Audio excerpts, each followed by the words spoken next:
Hello friends, I Alka from start smart tutorials. कैसे हैं आप सब? आई होप आप सब ठीक होंगे। तो शुरू करते हैं हमारे आज के नए टॉपिक के साथ। उससे पहले जिन्होंने अभी तक हमारा चैनल सब्सक्राइब नहीं किया है, हमारा चैनल सब्सक्राइब कर दीजिए। तो आज हम शुरू करेंगे अपने टॉपिक के साथ। बेसिकली ये जो लॉ है इसके बारे में आपको पहले थोड़ा थोड़ा ब्रीफली बता दिया जाए कि इसको हम लूप रूल भी बोलते हैं। ये इसका की पॉइंट है, that is also known as loop rule. इसको आप वोल्टेज लॉ भी बोलते हो, किरचॉफ्स वोल्टेज लॉ। तो बेसिकली आज की हमारी वीडियो जो वो थोड़ी सी लंबी जाएगी क्योंकि ये वाला जो टॉपिक है ये क्वाइट लेंथी है, टिपिकल नहीं है, डिफिकल्ट नहीं है, ये सिर्फ और सिर्फ थोड़ा सा लेंथी है। यहाँ पे आज वीडियो में मैं आपको ये इसके साथ रिलेटेड सॉल्व करने के लिए, न्यूमेरिकल सॉल्व करने के लिए थोड़े से रूल्स बताने वाली हूँ, जिसकी वजह से ये लेंथी हो जाएगा थोड़ा सा टॉपिक, बट ये बहुत ही आसान टॉपिक है। इसको करने से पहले मैं आपको एक चीज बता दूं, जिन्होंने हमारी किरचॉफ्स फर्स्ट लॉ की वीडियो नहीं देखी अभी तक, तो वो जाकर फटाफट से हमारी पहले वो वाली वीडियो देख ले, क्योंकि वो जो रूल है वो इसमें थोड़ा सा यूज होने वाला है सर्किट डायग्राम्स में। यहाँ पे आप देख रहे हैं कि ऑलरेडी मैं एक सर्किट बना चुकी। तो बेसिकली ये लॉ जो है वो बहुत ही आसान है। ये डायग्राम अभी आपको आना समझ शुरू हो जाएगा। पहले हम इस टॉपिक को थोड़ा स्टार्ट करते हैं। तो चलिए शुरू करते हैं इस टॉपिक के साथ। तो बेसिकली मैंने आपको बताया कि ये रूल जो है इसको आप लूप रूल भी बोलते हैं, या सेकेंडली इसको आप क्या बोलते हैं, वोल्टेज लॉ। तो इसकी आपको बुक में आपको बहुत अच्छी और लंबी डेफिनेशन ऑलरेडी मिलने वाली है। मैं आपको इसका थोड़ा सा ब्रीफ में बता देती हूँ कि बेसिकली ये क्या कहता है। अगर आप में से कोई लिखना चाहता है तो लिख सकता है। बेसिकली ये कहता है sum of EMFs, that is your electromotive force, is equals to, किसके इक्वल होती है, sum of product of resistance, sum of, अभी समझ आना शुरू होगा, product of resistance and current. Basically ये जो है इसके बारे में बात करता है। करंट कौन सा, that is flowing in the circuit.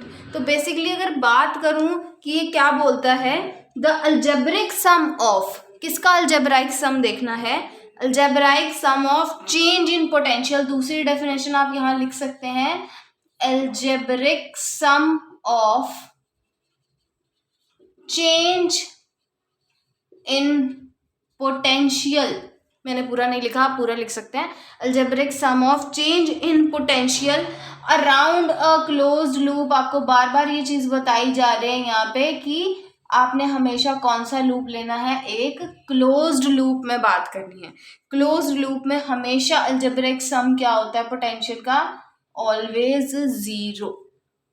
तो बेसिकली ये जो है ये बहुत ही बेसिक बातें थी इस लॉ के बारे में जो मैंने आपको बता दी। आप यहाँ पे लिखना चाहते हैं तो लिख सकते हैं कि ये रूल जो है इसको लूप रूल भी बोला जा सकता है। पेपर में आपको क्वेश्चन आएगा, लूप रूल यूज करके ये क्वेश्चन सॉल्व कीजिए, वोल्टेज लॉ यूज करके क्वेश्चन सॉल्व कीजिए, या किरचॉफ सेकंड लॉ यूज करके ये क्वेश्चन सॉल्व कीजिए। तो ये बेसिकली होता क्या है, sum of the EMFs, electromotive forces आपकी किसके इक्वल है, sum of the product of resistances and current. या दूसरी definition, algebraic sum of change in potential around the closed loop is zero। तो शुरू करते हैं हम इसके बारे में थोड़ी थोड़ी सी डीप नॉलेज के लिए। तो मैंने अभी लास्ट लाइन में आपको बताया कि algebraic sum क्या होगा इसका, ऑलवेज चेंज इन पोटेंशियल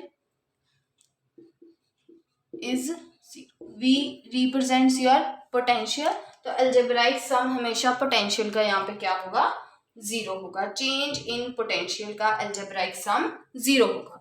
तो शुरू करते हैं आगे। देखिए अगर, तो अब देखिए यहाँ पे ये चेंज इन पोटेंशियल है, मे बी पोटेंशियल गेन हो सकता है और पोटेंशियल लॉस हो सकता है, या आप पोटेंशियल ड्रॉप भी बोल सकते हैं। तो अगर तो आपका पोटेंशियल गेन हो रहा है, आपका डेल्टा V हमेशा पॉजिटिव रहेगा। बट अगर आपका पोटेंशियल लॉस हो रहा है, ड्रॉप हो रहा है इन पोटेंशियल, तो हमेशा डेल्टा V आपका नेगेटिव रहने वाला है। तो आप बात कर सकते हैं कि टोटल क्या होगा, this is always equals to zero. तो आप ये मेंशन कर सकते हैं कि change in potential is always zero होगा। आगे इसके बारे में थोड़ा सा और देखते हैं इसके रिलेटेड। तो आप अब इसको देखिए कि इसको कब सॉल्व करना है। चलिए आइए देखते हैं। देखिए पिछले वीडियो में मैंने आपको फर्स्ट लॉ के बारे में बताया था, उसमें हम 1 2 3 जितने मर्जी लूप यूज़ कर सकते हैं, और इसमें भी हम जितने मर्जी लूप हो सकते हैं। आपके क्वेश्चन में यहाँ पे आपको 2 लूप दिख रहे होंगे। जिनको जंक्शन का कॉन्सेप्ट नहीं पता प्लीज़ वो पिछली वाली वीडियो देखिए, वहाँ पे जंक्शन का कॉन्सेप्ट बहुत अच्छे से क्लियर किया है। तो देखिए यहाँ पे आप देखिए क्लोज लूप आपको दिख रहा है ABCD, ये एक क्लोज लूप है, ठीक है। तो हम ना सपोज करते हैं पहला वाला A B और C, पहले हम ये ऊपर वाला उठाते हैं लूप। तो मैं इसकी डायरेक्शन मेंशन कर लेती हूँ। तो मैं एक स्पेसिफिक डायरेक्शन पहले ही अरेंज कर लेती हूँ, आप कोई भी ले सकते हैं, कोई फर्क नहीं पड़ता। मैंने यहाँ एंटी क्लॉकवाइज ले ली, आप क्लॉकवाइज भी ले सकते हैं, कोई दिक्कत नहीं। और दूसरे वाले लूप की मैं फिर से एक एंटी क्लॉकवाइज ले लेती हूँ। सिर्फ और सिर्फ साइन मैटर्स करेंगे, चाहे आप एंटी क्लॉकवाइज लीजिए चाहे आप क्लॉकवाइज लीजिए। तो अब शुरू करते हैं। देखिए सबसे पहला अगर मैं EMF फर्स्ट वाले में देखूँ, तो मैंने अभी आपको बताया क्या होगा फर्स्ट वाले में। देखिए EMF ऑफ द फर्स्ट, आपको डेफिनेशन लिखवाई गई थी, the sum of the EMF is equal to sum of the product of resistance and the current, इन दोनों का प्रोडक्ट लेना, ठीक है। चलिए EMF E1 ले लिया मैंने फर्स्ट लूप की, दैट इज योर ACBA, या कुछ भी ले लीजिए, ABC ले लीजिए। अब देखिए मैंने डायरेक्शन स्पेसिफिक की है, ये यहाँ से ऐसे। तो देखिए I1 भी इधर को आ रहा है, ये हमारा एरो भी इधर को ही मूव कर रहा है। तो I1 इंटू R1। आगे चलते हैं। देखिए आगे जब यहाँ से ऐसे चल रहे हैं हम, तो I2 I3, देखिए I3 इधर को आ रहा है, हमारी डायरेक्शन इधर की तरफ है। देखिए I3 इधर की तरफ मूव कर रहा है, बट हमारी डायरेक्शन इस तरह, दैट इज ऑपोजिट। तो माइनस I3 R3। फिर से देखिए अब हमारी डायरेक्शन ऊपर की तरफ मूव कर रही है और हमारा करंट भी ऊपर की तरफ मूव कर रहा है, यानी कि प्लस I2 R2। अब इसको ऐसे भी रीअरेंज कर सकते हैं, I1 R1 plus I2 R2 minus I3 R3। इसको इक्वेशन नंबर 1 दे दीजिए। सिमिलरली सेकंड वाले लूप की बात करते हैं, दैट इज E2 ले लिया मैंने। वो क्या होगा, देखिए यहाँ पे फिर से बात करते हैं। देखिए I4 R4 I4 R4, फिर से I5 R5 I5 R5, ठीक है। और फिर से ऊपर की तरफ मूव करते हुए ये वापस से इसी डायरेक्शन में है इस बार करंट, तो प्लस I3 R3। तो आप देख सकते हैं बेसिकली क्या हो गया, यहाँ पे आपको रूल लगाना आ गया E1 और E2। आई होप आपको यहाँ तक समझ आया होगा। ये आपका E1 है, ये आपका E2 है। तो अभी तक आपको यहाँ पे ये रूल लगाना आ गया आई थिंक, ठीक है। अब शुरू करते हैं इसके थोड़ी इसके बारे में जानकारी लेंगे आगे। देखिए अब क्या करना है आपको, सबसे पहले अप्लाई कैसे करना है इसको, इसके लिए आप कुछ की पॉइंट्स लिख लीजिए। फर्स्ट पॉइंट है, सबसे पहले ड्रॉ करो करंट को। ड्रॉ करंट कैसे ड्रॉ करेंगे, यूज कर लीजिए अपना KCL law, that is Kirchhoff's current law, यानी कि किरचॉफ्स फर्स्ट लॉ, वो आपको पिछली वीडियो में मिल जाएगा।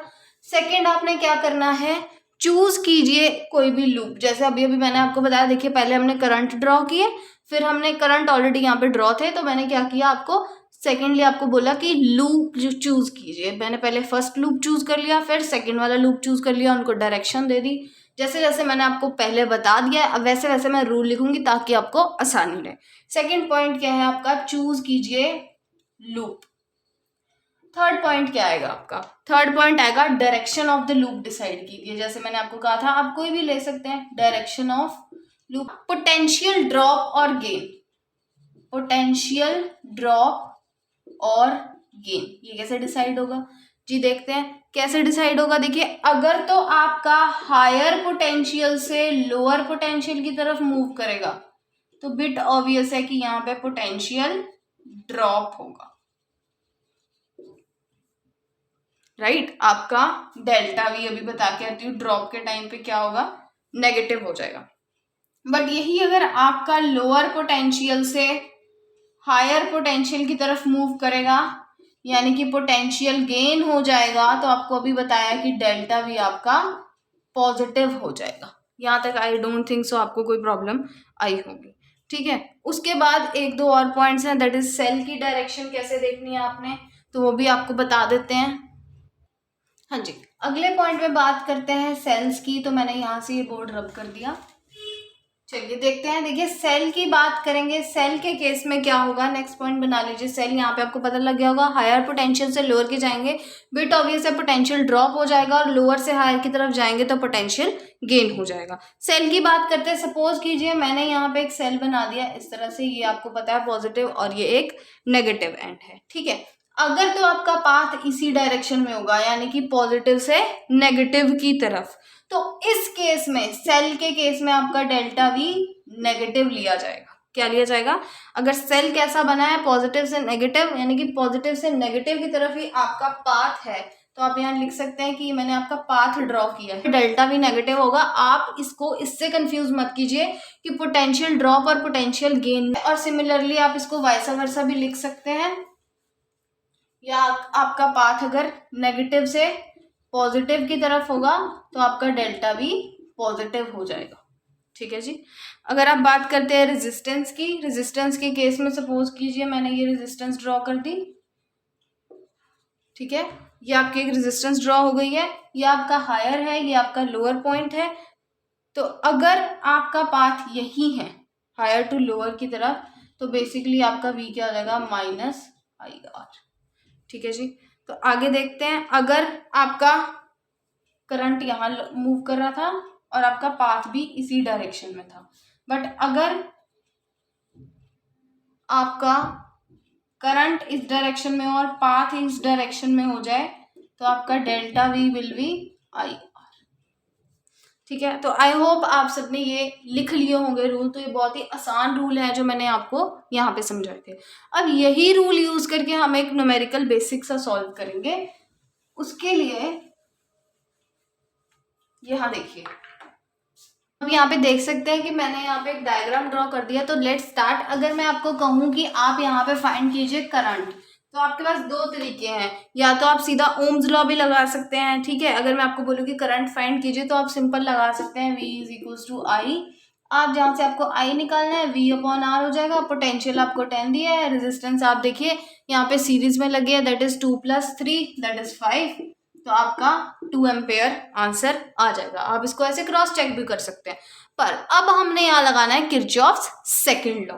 सेकंड लॉ कैसे लगाएंगे? तो सबसे पहला देखिए यहाँ पे आपको आता है कि आपने सबसे पहला पॉइंट क्या होता है, एक करंट ड्रॉ करना। तो देखिए करंट की ऑलरेडी मैं यहाँ पे आपको डायरेक्शन गिवन है, ऑलमोस्ट आपको क्वेश्चन में गिवन होगी। सेकेंड पॉइंट आता है चूजिंग अ लूप। तो आप देखिए लूप भी आपको गिवन है, एक ही तो लूप है, यहाँ पे तो कोई डिस्ट्रीब्यूशन है ही नहीं। उसके बाद थर्ड आता है आपका पॉइंट रूल्स। देखिए जो मैंने आपको लिखवाया है, डायरेक्शन ऑफ द लूप। अब आपने देखना है कि डायरेक्शन क्या है लूप की। तो मैं सपोज कर लेती हूँ कि मैंने ये डायरेक्शन इस बार क्लॉकवाइज ले ली, पिछली बार मैंने यही डायरेक्शन आपकी एंटी क्लॉकवाइज ली थी, आपको इस बार आसानी रहे तो इस बार मैंने ये क्लॉकवाइज ले ली। तो शुरू करते हैं हमारे न्यूमेरिकल के साथ। तो आप देख सकते हैं, आप इसको नाम दे दीजिए if possible, that is A B C D। तो अब हमने loop A B C D A, closed loop है तो A B C D A तक जाएगा। तो शुरू करते हैं। देखिए तो देखिए A B C D हमने एक लूप ले लिया, ठीक है। तो अब इस लूप को हमने सॉल्व कैसे करना है? तो सबसे पहले देखिए आपका करंट और आपका पाथ दोनों सेम डायरेक्शन में है, ठीक है। तो आपका पोटेंशियल जो है वो negative potential to positive potential की तरफ जा रहा है, यानी कि लोअर पोटेंशियल से हायर पोटेंशियल की तरफ। रूल्स में देखिए मैंने आपको लिखवाया था, पॉजिटिव होता है अगर लोअर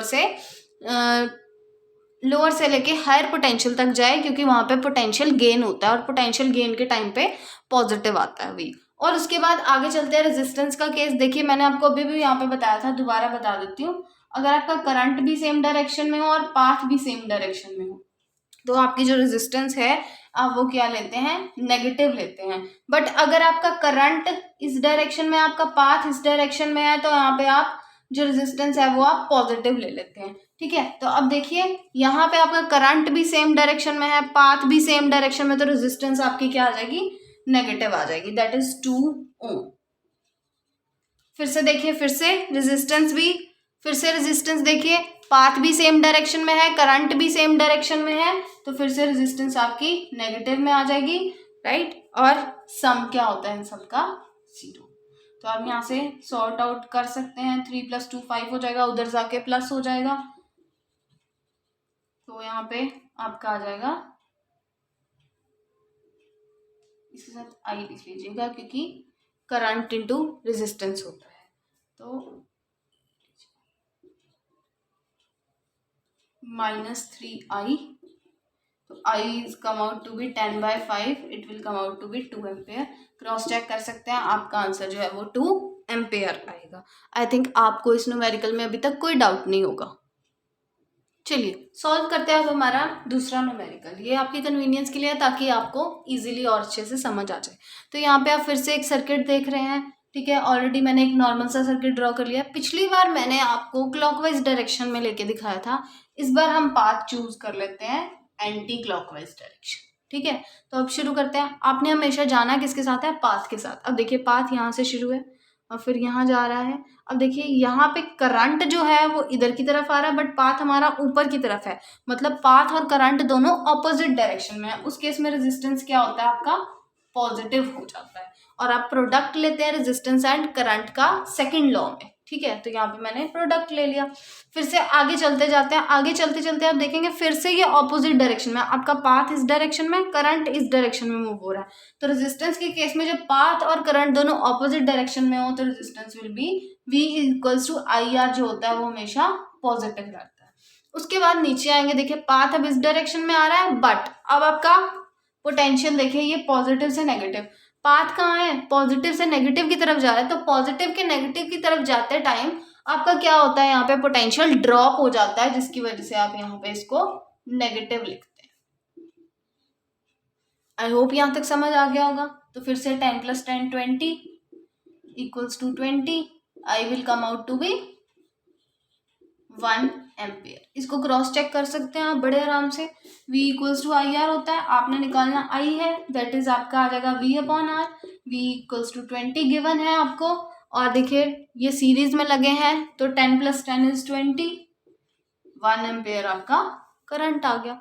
तो आप यहाँ से क्रॉस चेक कर सकते हैं, आंसर विल बी करेक्ट।